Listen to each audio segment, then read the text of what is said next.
إن الحمد لله نحمده ونستعينه ونستغفره ونؤمن به ونتوكل عليه ونعوذ بالله من شرور أنفسنا ومن سيئات أعمالنا من يهده الله فلا مضل له ومن يضلله فلا هادي له وأشهد أن لا إله إلا الله وحده لا شريك له وأشهد أن محمدا عبده ورسوله أما بعد فإن أصدق الحديث كتاب الله وأحسن الهدي هدي محمد صلى الله عليه وسلم وخير الأمور عوازمها وشر الأمور محدثاتها وكل محدثة بدعة وكل بدعة ضلالة وكل ضلالة في النار। আল্লাহ সুবহানাহু ওয়া তাআলার মহান দরবারে শুকরিয়া জ্ঞাপন করছি, যিনি আমাদেরকে জুমার সালাতের পরে আবারও দিনের কিছু জরুরি কথা বলার জন্য এবং শোনার জন্য বসার তৌফিক এনায়েত করেছেন। এজন্য বলি আলহামদুলিল্লাহ। আমরা আলোচনা পেশ করছিলাম উসুলে তাকফীরের থেকে। তার কিছু বিষয় ছিল যে যদি এমন কোন গুনাহ কারো থেকে পাওয়া যায় যে গুনাহ করলে মানুষ কাফের হয়ে যায়, কিন্তু সে গুনাহটা করেছে ঠিকই, কিন্তু এমন কোন বিষয় জড়িত আছে যে কারণে তাকে কাফের বলা যাবে না, সে বিষয়গুলো আমরা আলোচনা করছিলাম। আজকে তার থেকেই একটা মূল আলোচনা, আল ইজতিহাদ। কি বিষয়? আল ইজতিহাদ। ইজতিহাদ মানে হচ্ছে কোরআন সুন্নাহর কোন দলিল বুঝতে গিয়ে ভুল করা, এই কারণে সে কুফরি কাজ করে বসেছে। তাহলে এই ইজতিহাদি ভুলের কারণে, বুঝের ভুলের কারণে যদি কুফরি কাজ করে তাহলে তাকে কাফের বলা যাবে না, যতক্ষণ না তার ওই ভুলটাকে সংশোধন করা হবে, বুঝাইয়ে দেওয়া যাবে। ফিকহের বেশিরভাগ মাসাইলের ইখতিলাফের কারণ এখানেই, দলিলের ভুল বুঝার কারণে অথবা একাধিক দলিল থাকার কারণে। এই জন্য এক্ষেত্রে আমাদের খুব ভালো করে বিষয়টা বুঝতে হবে। অনেকে এই বিষয়টা না বুঝার কারণে ফিকহের কিছু মাসাইলের ক্ষেত্রে তার যে দৃষ্টিভঙ্গি অথবা সে যে ইমামদেরকে অনুসরণ করে তাদের যে দৃষ্টিভঙ্গি, এর ব্যতিক্রম দেখলেই বলে সে কাফের হয়ে গেছে। মনে করুন একজন লোক সালাতের মধ্যে রাফউল ইয়াদাইন করলো না অথবা আমিন জোরে বলল না।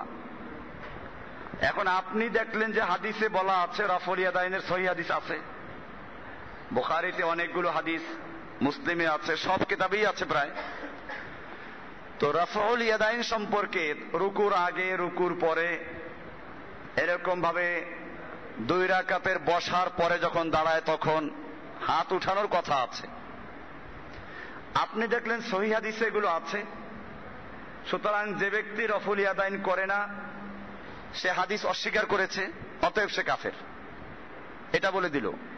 অথবা সে পাইল আমিন জোরে বলার হাদিস, কাজে আমিন জোরে বলল। এখন যারা জোরে বলল না এদেরকে কাফের বলল, কেন? হাদিসে আছে জোরে বলার কথা, তুমি বলো নাই কেন, তুমি কাফের, হাদিস অমান্য করেছ। এ বিষয়টা আমাদের খুব খেয়াল করতে হবে। ফিকহি মাসাইলের ক্ষেত্রে কেন এই ইখতিলাফগুলো হয়, এর কতগুলো কারণ আছে। এক তো হলো কিছু হাদিসের বুঝার ক্ষেত্রে ভিন্ন হয়ে গেছে, কিছু হাদিসের বিভিন্নতার কারণে, বর্ণনাকারীদের বিভিন্নতার কারণে ইখতিলাফ হয়ে গেছে। কিছু হাদিসের মুহাদ্দিসিন যারা হাদিসগুলোকে সহিহ বলে আখ্যায়িত করেছেন তাদের বিভিন্ন মতের কারণে বিভিন্ন মত হয়েছে। মনে করুন একজনে বলল আমিন জোরে বলার হাদিসটা সহিহ বেশি, কাজে জোরে বলতে হবে, ঠিক আছে।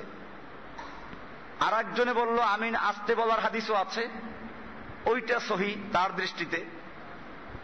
তাহলে সে কিন্তু হাদিসকে অমান্য করে নাই, বরং জোরে বলার পক্ষেও হাদিস আছে, আস্তে বলার পক্ষেও হাদিস আছে।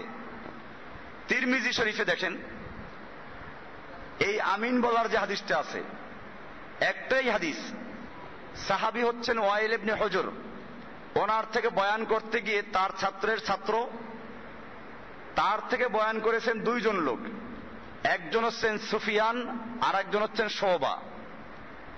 সুফিয়ানের বর্ণনায় পাওয়া গেছে তিনি বলেছেন যে উনি শুনেছেন ওনার উস্তাদ থেকে মাদ্দা বিহা সাওতাহু, আওয়াজ জোরে বলেছেন, আমিন জোরে বলেছেন।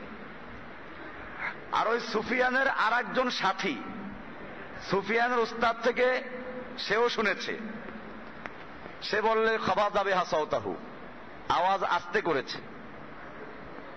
একটাই হাদিস দুইজন ছাত্র দুই রকম বয়ান করলো। এরপরে হলো কি, এখন সহি কোনটা? ইমাম তিরমিজি ওইখানে জোরে বলার হাদিসটাকে সহি বলে আখ্যায়িত করেছেন এবং চারটা কারণ বয়ান করেছেন। হানাফি ইমাম যারা, তারা ওইটার জবাব দেন, জবাব দিয়ে ওইগুলোর চারটার তো জবাব দেয়, পরে আবার আমিন আস্তে বলার অনেকগুলো কারণ বয়ান করে। এই কারণে আস্তে বলাটা প্রাধান্য পাবে। এই জন্য মনে রাখতে হবে যে এই সব কারণে তাকফির করা, ফিকহি মাসাইলের কারণে তাকফির করা যায় না। এটা যারা করে তাদের মূলত ইখতিলাফের বিষয় না জানার কারণে এগুলো করে। এটা ভিন্ন বিষয় যে আপনি যেটা সহি, বেশি সহি পান সেটা আমল করেন। আমরা বলি জোরে বলার সহি হাদিস যার কাছে ক্লিয়ার সে জোরে বলবে, আর যে দলিলের ভিত্তিতে মনে করে আস্তে বলার হাদিস সহি তার কাছে, সে আস্তে বলতে পারে, তার কাছে দলিল আছে, সে আল্লাহ রাসূলের হাদিসকে সহি মনে করতেছে। এখন আপনি যদি বলেন যে ইমাম আলবানী যেটা সহি বলেছে ওইটাই সহি আর বাকি সব গলত, তাহলে আর একজনও তো বলবে। যেমন হানাফি মাযহাবের একজন বড় মুহাদ্দিস আছেন, বুখারী হিসেবে সরা আছে তার আরবিতে, ইমাম আইনি, আল্লামা আইনি। আর ওই বুখারীর আর একটা সরা আছে ইবনে হাজার আসকালানির, দুইজনই বুখারীর ব্যাখ্যাদাতা, দুইজনে আরবিতে বুখারীর সরা লিখেছেন। কিন্তু দেখবেন ইমাম আইনি উনি রাফুল ইয়াদান হাদিসকে সহি বলেছেন, ইমাম ইবনে হাজার আসকালানি উনি রাফুল ইয়াদানের হাদিসগুলোকে অগ্রাধিকার দিয়েছেন এবং এর পক্ষে জোর সমর্থন করেছেন। অপরদিকে ইমাম আইনি হানাফি মাযহাবের, উনি ওই হাদিসগুলোর জবাব দিয়েছেন, খুব জবাব দিয়ে তারপরে রাফুল ইয়াদান না করার কারণ কি সেগুলো দলিল পেশ করেছেন। এমনি ভাবে আমিন জোরে বলার হাদিস ইমাম ইবনে হাজার আসকালানি ফাথুল বারির উনি আস্তে বলার হাদিসগুলো জবাব দিয়েছেন, যেগুলো সহি না, এগুলো দুর্বল। জোরে বলার হাদিসকে অগ্রাধিকার দিয়েছেন। আবার উল্টো দিকে আইনি তিনি জোরে বলার হাদিসগুলোকে বাতিল করে দিয়েছেন বিভিন্ন কারণে, আস্তে বলার হাদিসগুলোকে সহি বলেছেন। এখন এই যে দুইজন লোকের ইখতিলাফ, এখন যদি হানাফিয়ারা বলে যে ওই জোরে যারা বলে তারা সব কাফের, আর জোরে বলে যারা তারা বললো আস্তে যারা বলে তারা সব কাফের, এইটা মনে রাখতে হবে। কেন? কাজে হাদিস অস্বীকার করেছে। সহজ কথা, জোরে বলার হাদিস আছে আর রাফুল ইয়াদানের হাদিস আছে, এগুলো অস্বীকার করেছে, কাজেই যারা অস্বীকার করে তারা কাফের। অস্বীকার করে নাই, আসলে সে হাদিসটার একটা তাবিল করেছে, এই যে দেহাদি মাসআলা। এই জন্য আমি প্রায় বলে থাকি আকীদার ক্ষেত্রে, আকীদার বিষয়ে যে ইখতিলাফ, সেই ইখতিলাফ আর ফিকহার মাসলার ইখতিলাফ এক জিনিস না। আকীদার ক্ষেত্রে যেমন আমরা পীর মুরিদের যে বিষয়টা বলি, এখানে পরিষ্কার পীর সাহেবদের মুরিদদের আকীদা হচ্ছে আল্লাহকে পাইতে হইলে পীর ছাড়া সম্ভব না। বান্দা গুনাহ করতে করতে আল্লাহ মাফ করতে চান না, পীর অনুনয় বিনয় করে আল্লাহর কাছে বলে, তারপরে আল্লাহ মাফ করে। এগুলো এদেশের বড় বড় পীর সাহেবদের বইতে লেখা আছে, যাদেরকে হক্কানি পীর বলা হয়। তাহলে এই সম্পর্ক হচ্ছে আকীদার সাথে। কারণ মক্কার কুফফাররাও মূর্তিদেরকে মাধ্যম মনে করত, এই একই রকম মাধ্যম মনে করে এই লোকগুলো। এই জন্য এই আকীদার বিষয়গুলোকে আমরা ফিকহার বিষয়ের সাথে এক করতে পারি না। এই জন্য মনে রাখবেন, কেউ যদি কুফরি কাজও করে আর বিষয়টা যদি ইজতিহাদি বিষয় হয়, অর্থাৎ তার দলিল আছে এবং সে দলিলও গ্রহণযোগ্য, তাহলে সেক্ষেত্রে ইজতিহাদি বিষয়ের কারণে কাউকে তাকফির করা যাবে না।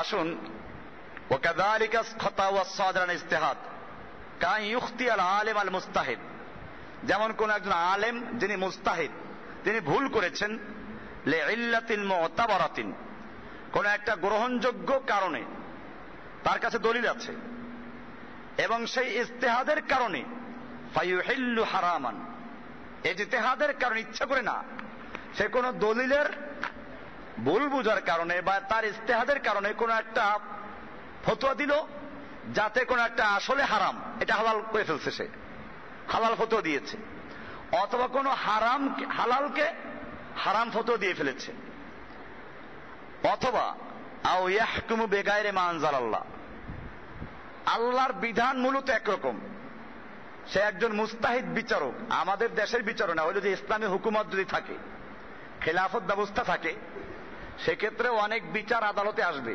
মুসলিম খেলাফতের অধীনে যে বিচারকরা বিচার করবে কোরআন সুন্নাহ দিয়ে, অনেক ক্ষেত্রে বিচার করবে। এখন প্রশ্ন আসতো ধূমপান হালাল না হারাম? আমাদের দেশে পাইকারি আলেমদেরকে জিজ্ঞেস করবেন, তারা বলবেন মাকরু, বেশির থেকে বেশি মাকরু বলবে, আর আমি আমার এই বইতে লিখে দিয়েছি হারাম। এখন এই লোকগুলো যারা হারামকে হালাল করে দিল, মাকরু মানে হালাল, এটা আমার এই বইয়ের দ্বিতীয় খণ্ডে আছে, আজকে যে আলোচনা করেছি এটা এই বইতে আছে, ধূমপান করা হারাম, পরিষ্কার লেখা আছে এই বইটা, কিতাবুত তাওহীদের ভিতরে লেখা আছে। তো আমাদের যে এসো আল্লাহর পথে এর দ্বিতীয় খণ্ড, যেটা আজকের আলোচনা প্রায়টাই আছে ভিতরে, যে হালাল হারামে আলোচনা করা হয়েছে, সুদের আলোচনা, এই মদের আলোচনা, এরকম আরো হালাল রুজির আলোচনা, এই সবগুলোই বইতে আছে। যেটা আপনারা পড়বেন, না পড়লে তো মুশকিল, কিনে রাখলেই কেবল হবে না, এই বইগুলো পড়তে হবে, আর যারা কিনেন নাই কিনে পড়বেন। তো যে বিষয়টা বলছিলাম, এখন এই ধূমপানকে একজনে ফতোয়া দিল হালাল, মাকরু বলা মানে তো হালাল, মাকরু মানে কি হালাল, তবে একটু অসুবিধা, তাহলে এরা ফতোয়া দিল হালাল আর আমি ফতোয়া দিলাম হারাম, এবং তার সঙ্গে কোরআনের আয়াত পেশ করেছি। আপনি এখন গিয়ে একজন মুফতিকে বললেন যে হুজুর ধূমপান করা কি, সে বলল মাকরু হালাল, আপনি কাফের, আপনি কোরআন অস্বীকার করেছেন। না, এটা বলা যাবে না, কারণ হচ্ছে যে এইটা কোরআনে স্পষ্ট উল্লেখ নাই। এখন আমাদের কোরআনের নীতি আছে, উসুল আছে, কোরআনের উসুল, কোরআনের নীতিমালার আলোকে আমাদেরকে হুকুম বের করতে হবে। আমি দেখলাম যে ধূমপানের হুকুমটা যদিও কোরআন হাদিসে স্পষ্ট নাই, কিন্তু কোরআন হাদিসের উসুল আছে অনেকগুলো, অনেকগুলো আয়াত আছে, যার এক একটা আয়াত যথেষ্ট ধূমপান হারাম হওয়ার জন্য।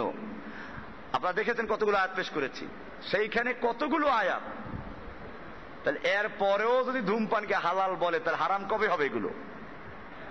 এরপরেও আমরা বলি, যেহেতু বিষয়টা ইজতিহাদি, এজন্য বলা হয়েছে যে কোন ইসলামী আদালত, আমাদের দেশে ইসলামী আদালত না, এটা আমি বারবার বলছি, যেখানে সরকার কোরআন এবং সুন্নাহ মোতাবেক বিচার আচার করে, ইসলামী খেলাফত ব্যবস্থা চালু আছে, সেইখানের হাকিম বিচারক কোন একটা বিচারের রায় দিল নিজে ইজতিহাদ করে, এটা ভুল, মূলত আল্লাহর ফয়সালা ভিন্ন। তাহলে এখানে কিন্তু সে আল্লাহর যে বিধান, সেই বিধান ছাড়া অন্য ভাবে সে রায় দিয়েছে। এখন আপনি বলবেন আমাল্লাম ইয়াহকুম বিমা আনজালাল্লাহু ফাউলাইকা হুমুল কাফিরুন, যে আল্লাহর দেওয়া বিধান দিয়ে বিচার করে না সে কাফের, কাজে এই বিচারক কাফের হয়ে গেছে।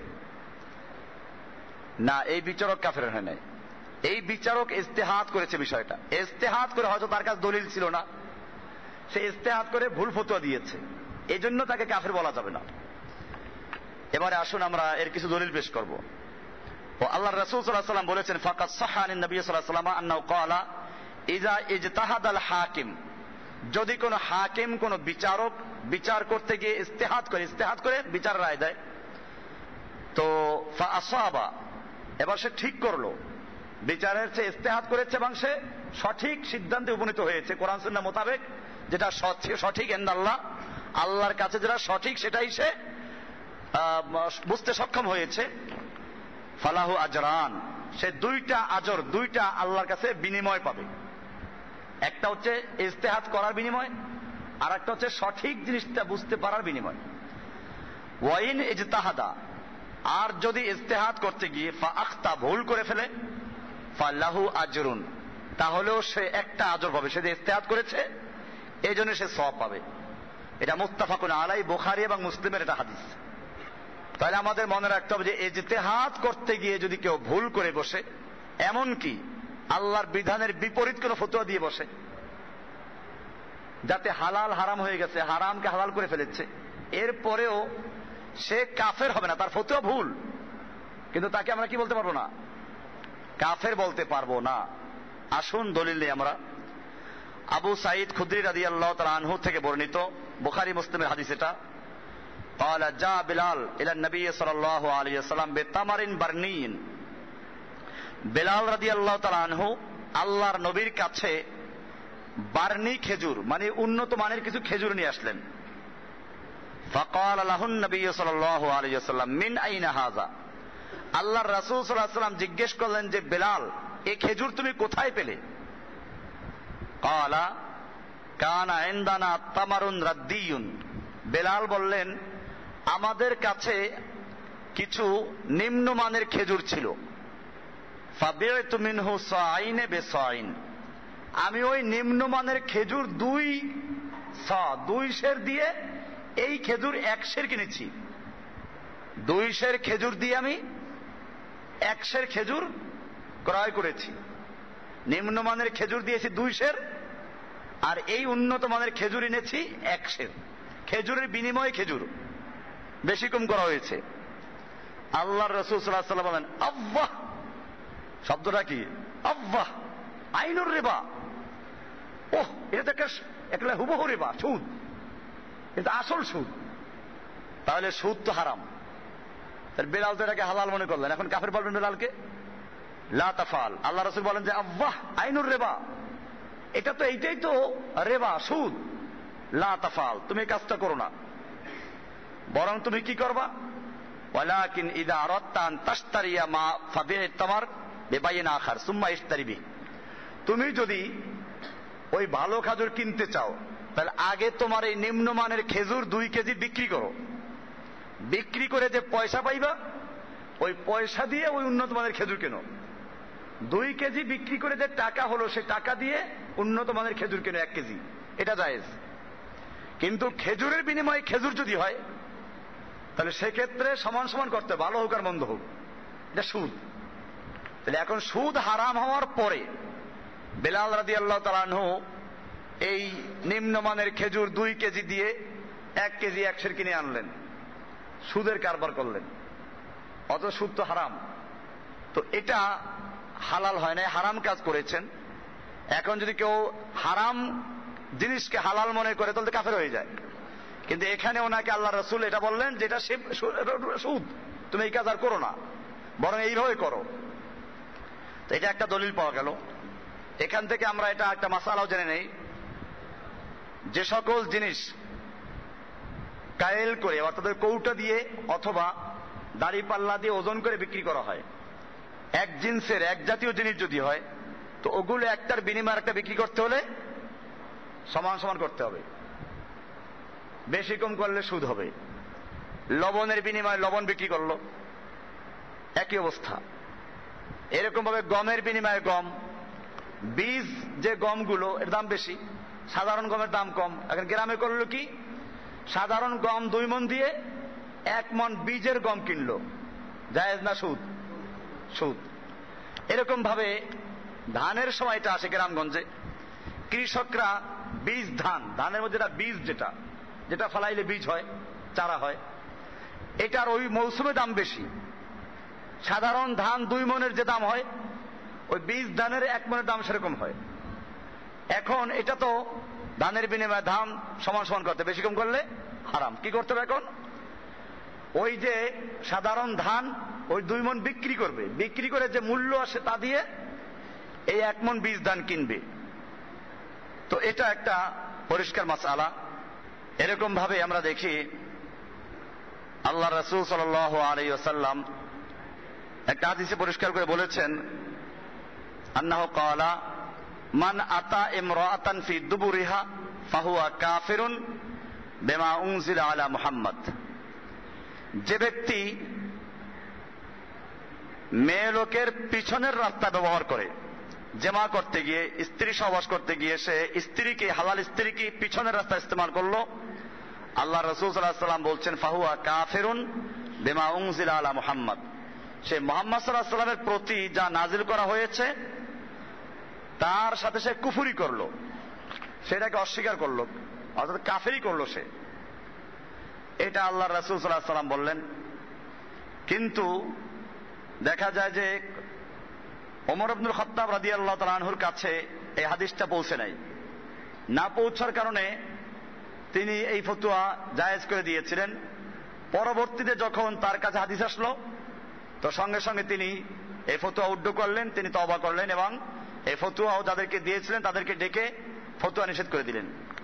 যেমন এখানে আসছে ওয়াকাযালিকা ইনদামা কাতালা উসামা আর রাজুল আল্লাযী ক্বালা, এরকম আরো একটা দলিল পেশ করছে এখানে। এক যুদ্ধে উসামা রাদিয়াল্লাহু তাআলা আনহু ছিলেন যুদ্ধের কমান্ডার। ওই যুদ্ধ চলাকালীন সময় একদল মানুষেরা বলল লা ইলাহা ইল্লাল্লাহ সাবানা সাবানা, আমরা ফিরে এসেছি, ত্যাগ করেছি। মানে ওরা ভালো করে জানতো না কারণ ইসলাম কেমনে গ্রহণ করতে হয় তা কি একটা কাফের জানে। এখন যুদ্ধের ময়দানে ওরা ইসলাম গ্রহণ করে বসছে, কি বলবে? বললো সাবানা সাবানা, আমরা আগেরটা ত্যাগ করেছি, তোমাদেরটা গ্রহণ করেছি। কিন্তু উসামা রাদিয়াল্লাহু তাআলা আনহু তারপরেও এদেরকে কতল করে ফেললেন। তারা কিন্তু বলেছে লা ইলাহা ইল্লাল্লাহ বলেছে, আল্লাযী ক্বালা লা ইলাহা ইল্লাল্লাহ। এর কেন হত্যা করলেন? জান্না মিনহু আন্নাহু ক্বালাহা তাআব্বুজান মিনাস সাইফ। উনি মনে করলেন যে এরা যে যুদ্ধের ময়দানে এখন লা ইলাহা ইল্লাল্লাহ পড়ছে, ইসলাম গ্রহণ করছে, এরা নিজের জান বাঁচাবার জন্য, তরবারির থেকে বাঁচার জন্য, জান বাঁচাবার জন্য এটা করছে, আসলে ইসলাম গ্রহণ করে নাই।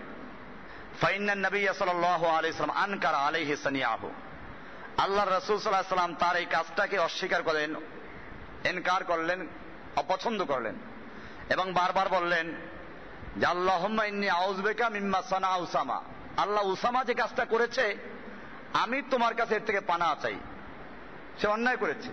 আল্লাহ রাসূল ওনাকে বললেন, উসামাকে বললেন হাল্লা শাকাক্তা কলবাহু, তুমি তার দিল চিরে দেখো নাই কেন, তার অন্তর দিয়ে বলছে কিনা। উনি বললেন যে ইয়া রাসূলুল্লাহ, ও তো জান বাঁচাবার জন্য বলেছে, অন্তর দিয়ে বলে নাই। আল্লাহ রাসূল সাল্লাল্লাহু আলাইহি ওয়াসাল্লাম বললেন তুমি ওদের অন্তর চিরে দেখো নাই কেন। তাহলে এতে বোঝা যায় যে এই লোকগুলো লা ইলাহা ইল্লাল্লাহ বলেছিল, এরপরে তাদেরকে হত্যা করা সহি হয় নাই। তো এখন তো মুমিনকে কতল করলে কাফের হয়ে যায়। এখন কি আপনি বলবেন যে উসামা রাদিয়াল্লাহু তাআলা আনহু এই লোকগুলো কতল করার কারণে উনি নিজে কাফের হয়ে গেছেন? না, এটা ইজতিহাদি বিষয়। এটা কি ইজতিহাদি বিষয়। এই জন্য ইজতিহাদ করে কোনো ভুল করলে এটার দ্বারা কাফের হয় না, যদিও কাজটা কুফরি। কোন মুসলিমকে হত্যা করা কুফরি, কোন মুসলিমকে হত্যা করা কুফরি।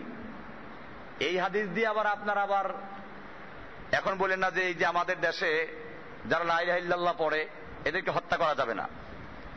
লা ইলাহা ইল্লাল্লাহ পড়ার পরে যদি তার থেকে ওই লা ইলাহা ইল্লাল্লাহ যেটা চায় তার বিশ্বাসের পরিপন্থী কোনো কাজ না পাওয়া যায় তাহলে কতল করা যাবে না।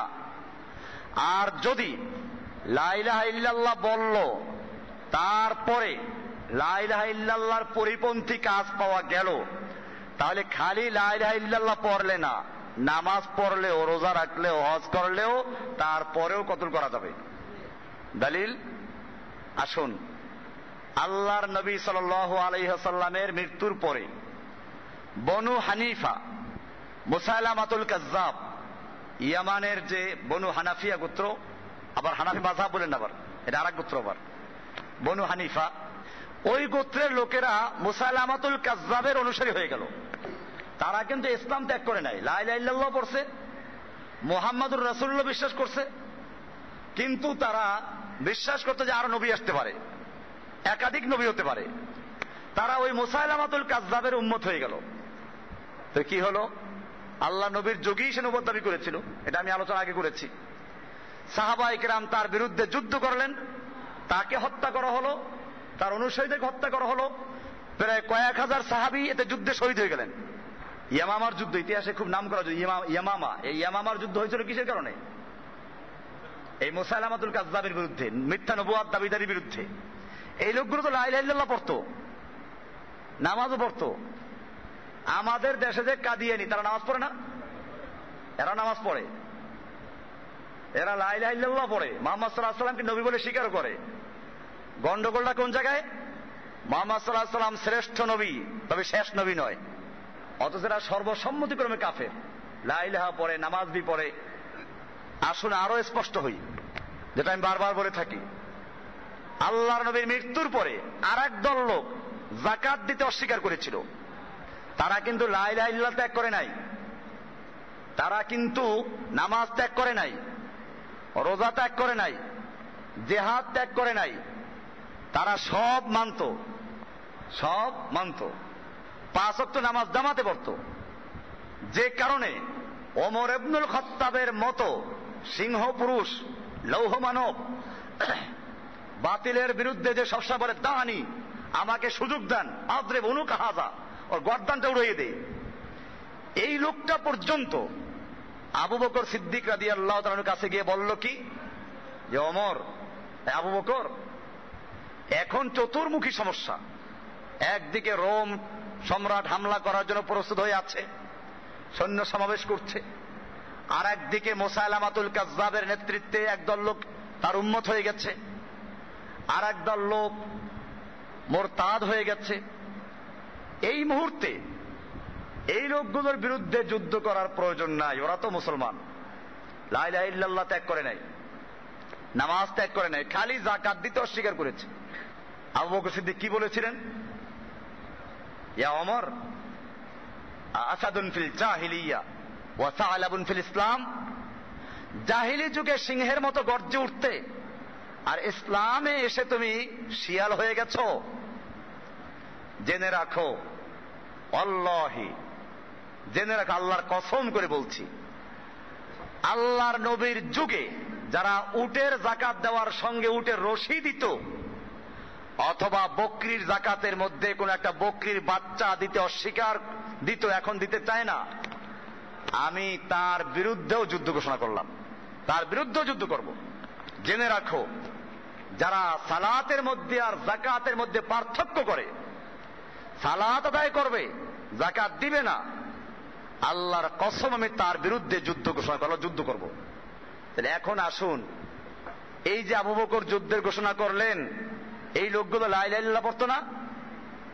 এই হাদিস যেখানে আল্লাহর নবী উসামাকে বললেন যে লা ইলাহা ইল্লাল্লাহ পড়ার পরেও তুমি এদেরকে হত্যা করলা, এই হাদিস দেখে আমাদের দেশের আলেমরা, বেশিরভাগ, সবাই না, এরা এই দেশের যত মোরতাদ আছে, কুফফার আছে, যারা আল্লাহর বিধানকে পরিবর্তন করে, বাতিল করে, মূর্তি তৈরি করে, মূর্তি হেফাজত করে, সুদের লাইসেন্স দেয়, মূর্তির লাইসেন্স দেয়, মদের লাইসেন্স দেয়, এক বলে মুসলমান। কেন? লা ইলাহা ইল্লাল্লাহ পড়ে, শুক্রবারে নামাজ পড়ে, ঈদের নামাজ পড়ে।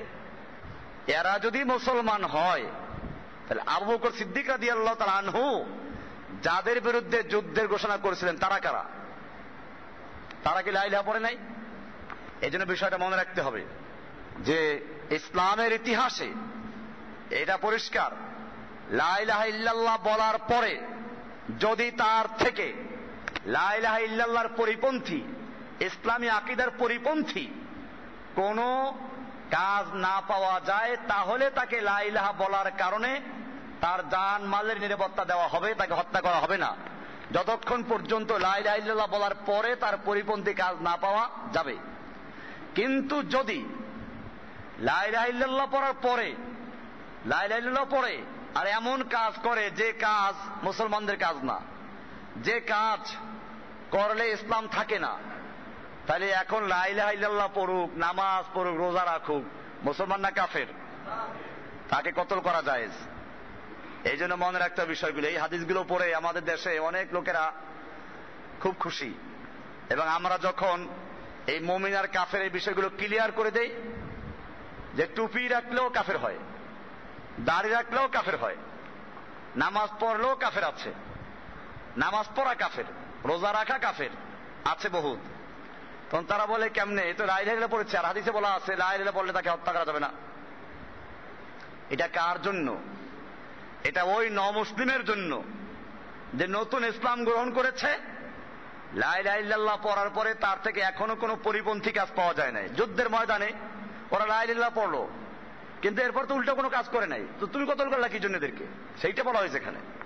এরকম ভাবে আসুন, সাহাবায়ে কেরাম কোন এক যুদ্ধের থেকে ফিরতেছিলেন, এই সময় মিকদাদ ইবনে আসওয়াদ বলেন, হাদিসটা ভিন্ন, ফাকালা ইয়া রাসূলুল্লাহ আরাইতা ইন লাকিতু রাজুলাম মিনাল কুফফার ফাকাতালানি, যদি যুদ্ধের ময়দানে আমি একজন কাফেরের সঙ্গে যুদ্ধ করছি, এই সময় ফাদারাবা ইহদা ইয়াদাইয়া বিসাইফে, সে আমার কোন একটা হাতের উপরে আক্রমণ করলো, আমার হাতটা কেটে ফেললো, ফাকাতাহা সুম্মা লাযা মিন্নি বিশাজারাতিন, এরপরে সে আমার আক্রমণ দেখে একটা গাছের আড়ালে চলে গেছে, ওইখানে গিয়ে সে বলল লা ইলাহা ইল্লাল্লাহ, ফাকাল আসলামতু লিল্লাহি, সে বলে আমি আল্লাহর জন্য ইসলাম গ্রহণ করলাম।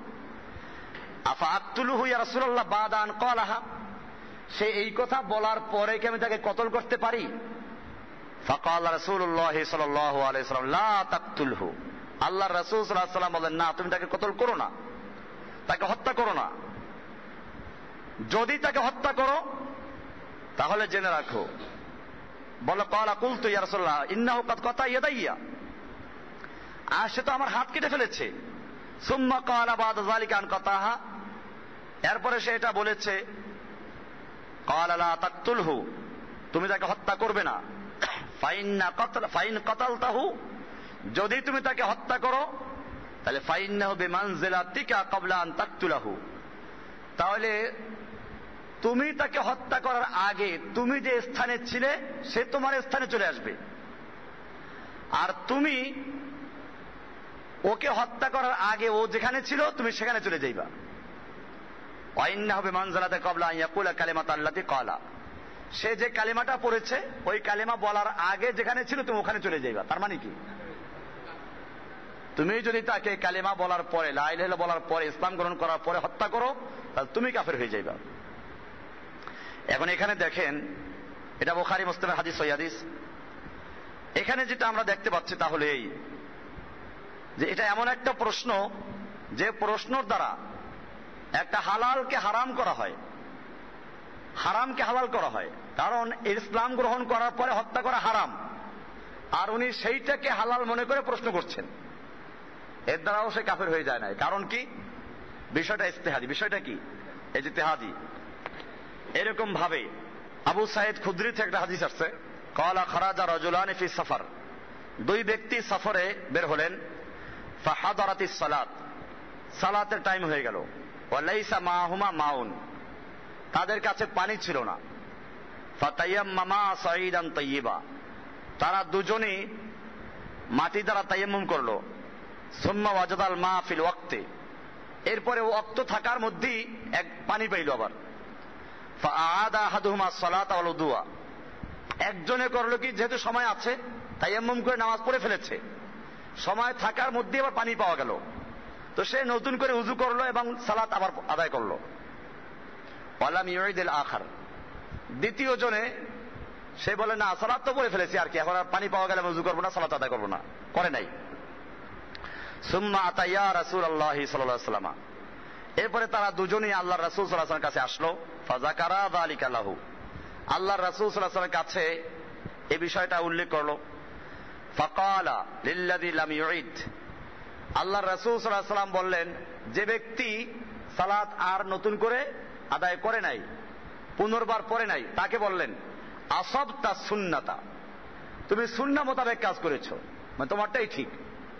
অর্থাৎ যদি পানি না পাওয়া যায়, তালাশ করা যা করেছে, পাওয়ার কোনো সম্ভাবনা নাই, সম্ভাবনা থাকলে দেরি করতে হবে, সম্ভাবনা নাই, তো তায়াম্মুম করে সালাত আদায় করে ফেলেছে।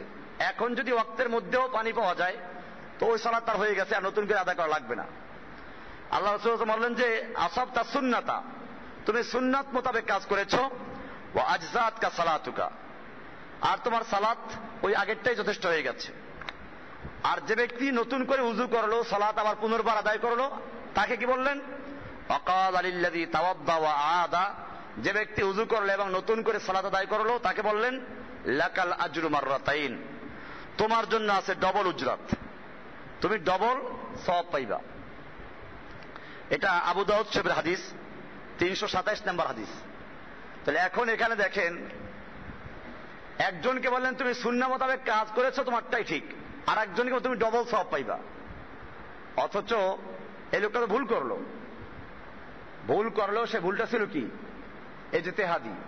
এই ইজতিহাদি ভুল করার কারণে সে ডবল মেহনত করেছে, এই ডবল সওয়াব পাইবে। নতুবা তার কাজটা ঠিক হয় নাই, এটা ভুল করেছে সে, আগেরটাই ঠিক, সালাত হয়ে গেছে, বাস হয়ে গেছে।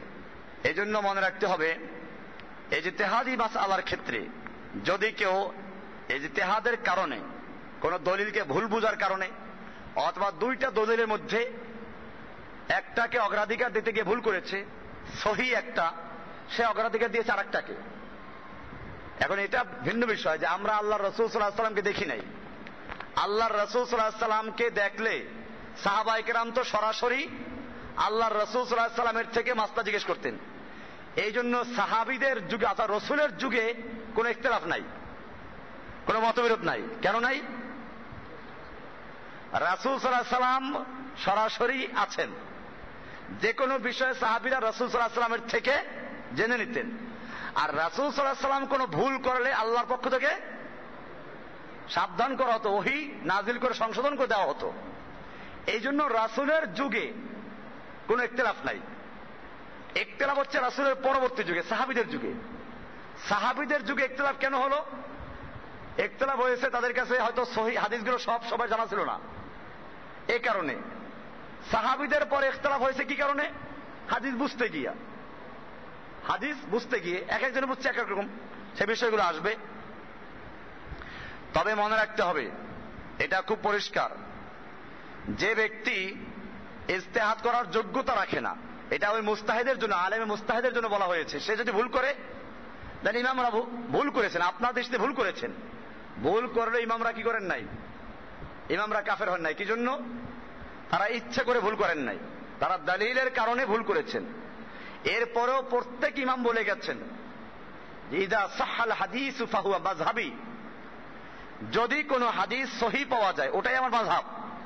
তার মানে আমার হাদিস যদি সহি না হয়, আমি যেটার ভিত্তিতে করলাম, এর বিপরীতে একটা সহি হাদিস পাওয়া গেল, তাহলে ওটাই আমার মাযহাব। তার মানে আমার মত বাদ হাদিস সহি যেটা ওটা গ্রহণ করবে। এটা সব ইমামরাই বলেছেন। হানাফি মাযহাবের কিতাব আছে উকুদ রাসমিল মুফতি, এখানে ইমাম আবু হানিফা রাহিমাহুল্লাহ থেকে কিতাব বলা আছে পরিষ্কার, উনি এই কথাই বলেছেন। আরো সুন্দর করে বলেছেন, লা ইয়াহিল্লু লিআহাদিন আন ইফতিয়া বিকাউলিনা হাত্তা ইয়ালামা মিন আইনা কুলনাহু। কোন মুফতির জন্য এটা জায়েজ নাই যে তারা আমার কথা দিয়ে ফতোয়া দিবে যতক্ষণ পর্যন্ত সে না জানবে আমরা কোত্থেকে বললাম, কোরআন বা হাদিসের কোন দলিল থেকে বললাম। এটা না জেনে কোনো মুফতির জন্য জায়েজ নাই আমার কথা দিয়ে ফতোয়া দেওয়া। তাহলে এর চেয়ে আর ওনারা কি করবেন? ওনারা ওনাদের সময় হাদিস, তো ওনাদের সময় তো বুখারী, মুসলিম, তিরমিজি, নাসাই এই হাদিস এরকম লেখা ছিল না। ওনাদের কাছে হাদিস পৌঁছেছে মৌখিকভাবে, যে কারণে যার কাছে যে হাদিস পৌঁছেছে সে ওই হাদিস অনুযায়ী মাসাইল মানুষকে বাতলে গেছেন, ইজতিহাদ করেছেন। এখন আমাদের সামনে বুখারী আছে, মুসলিম আছে, তিরমিজি আছে, নাসাই আছে, ইবনে মাজাহ আছে, মুসনাদে আহমদ আছে, মুসনাদ ইমাম মালিক আছে, মুওয়াত্তা ইমাম মালিক আছে, মুওয়াত্তা ইমাম মুহাম্মদ আছে, মুওয়াত্তা আছে, মুসনাদ আবি শাইবা, মুসনাদ, হাদিসের কত কিতাব আছে। এই কিতাবগুলোতে যে হাদিসগুলো আছে সে হাদিসগুলোর কোনটা সহি কোনটা দুর্বল সেগুলোর উপর কিতাব আছে। তারপরেও বুঝতে হবে আমাদেরকে, এই যে কোনটা সহি কোনটা দুর্বল এইটাও যে আমরা বলি, সেটাও বলি কোন ইমামের বক্তব্যের উপর ভিত্তি করে। কারণ আমরা তো হাদিসের রেজাল্ট গুলোকে চিনি না। হাদিস দুর্বল হয় আর সহি হয় কেমনে জানা আছে? আমি হাদিসটা শুনেছি জায়েদ থেকে, জায়েদ বকর থেকে, বকর খালেদ থেকে, খালেদ ওমর থেকে। এই যে সিরিয়াল যেটা, এটার নাম হচ্ছে সনদ। এর নাম কি? এই সনদের মধ্যে যে লোকগুলো আছে, এই লোকগুলো যদি সহি হয় তো হাদিসটা সহি। আর এই লোকগুলোর মধ্যে যে লোক ধরা পড়ে মিথ্যা হাদিস বানাইছে একটা, ধরা পড়লো, তাহলে এই হাদিসটা কি? ওই লোকের থেকে যত হাদিস বর্ণিত সব জাল, মাউদু। আর একটা হলো যে এই লোকটা যে হাদিসগুলো বয়ান করছে সে এমনি কথায় মিথ্যা বলে, কিন্তু এমনি হাদিসের মধ্যে মিথ্যা ধরা পড়ে নাই। তাহলে তার থেকে যত হাদিস এগুলো দুর্বল, দাঈফ। তাহলে হাদিস দুর্বল হওয়া, হাদিস সহি হওয়া, হাদিস জাল হওয়া, এটা আল্লাহর নবীর, অনেকে না বুঝে বলে যে আল্লাহর নবীর হাদিস দুর্বল বলেছ, তুমি নিজে দুর্বল। ওই লোকটা বুঝে নাই যে হাদিস দুর্বল হয় কেমনে। আল্লাহর নবী যদি বলেই থাকেন, এটা নিশ্চিত হওয়া যায়, তাহলে কি সে হাদিস দুর্বল হবে? দুর্বল হয় কি কারণে? আল্লাহর নবী আসলে বলেছেন কি না, এই সূত্র দুর্বল। সূত্র কি? এই যে হাদিসটাও কি হয়ে গেল? দুর্বল হয়ে গেল। তাহলে এখন আমরা যে হাদিস সাহিহ বলি, দুর্বল বলি, জাল বলি, এগুলো কিন্তু এই লোকদেরকে যাচাই করে, আবার সেই যাচাইটাও কিন্তু আমরা করি নাই, এটা ইমামরা করেছেন, আমরা তাদের অনুসরণ করতেছি। তাহলে মনে রাখতে হবে, এই যে ইমামদের ইখতিলাফ, এই ইখতিলাফগুলো ফিকহি বিষয়ের ইখতিলাফ, ইখতিলাফগুলোর কতগুলো কারণ আছে। দালিল ভিত্তিক যদি হয়, এরকম মুস্তাহিদরা যারা ইখতিলাফ করেছেন, এই কারণে তাদেরকে গোমরা বলা যাবে না, তাকফির করা যাবে না। কিন্তু এখন যে লোকটা ইজতিহাদের কিচ্ছু জানে না, জাহেল, মূর্খ, সে ইজতিহাদ করা শুরু করে দিল, মুস্তাহিদ বনে গেছে।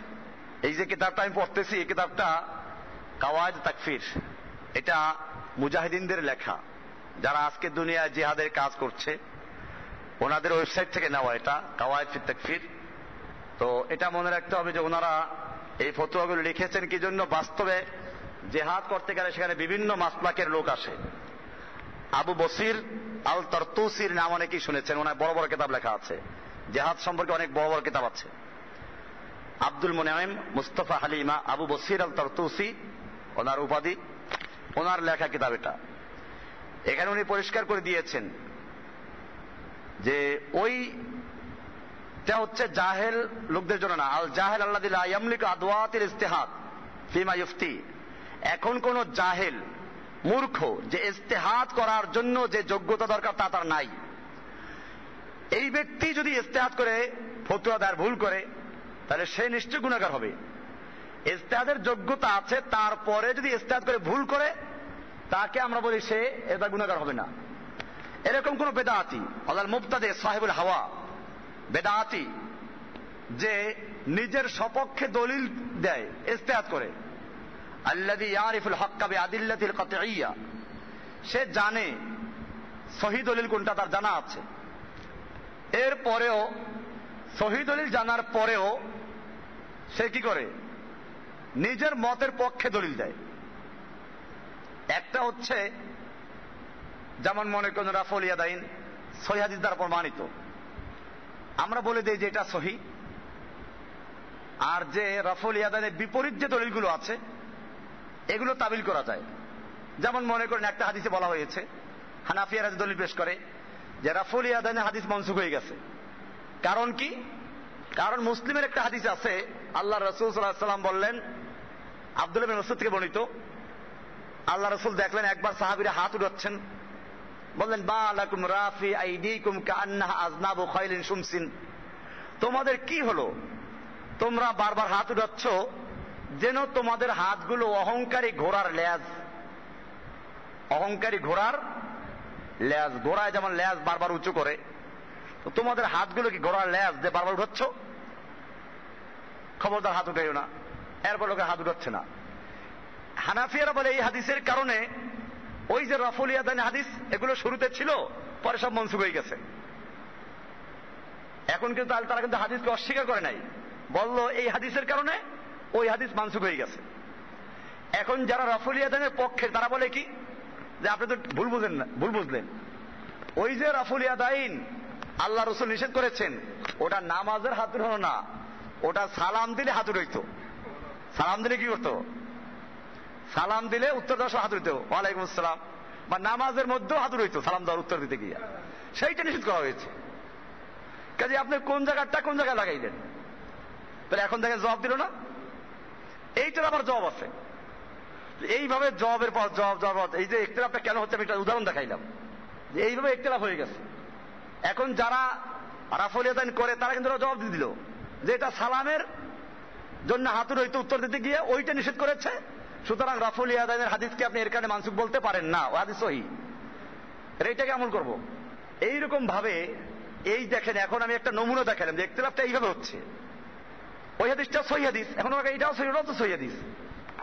এখন সহিহ হাদিসের আবার তাবিল করা যায়। এরা ব্যাখ্যা দিল যে না, এটা তো ওই সালামের জবাব দেওয়ার সময় হাত উঠাইতো, ওইটা নিষেধ করা হয়েছে।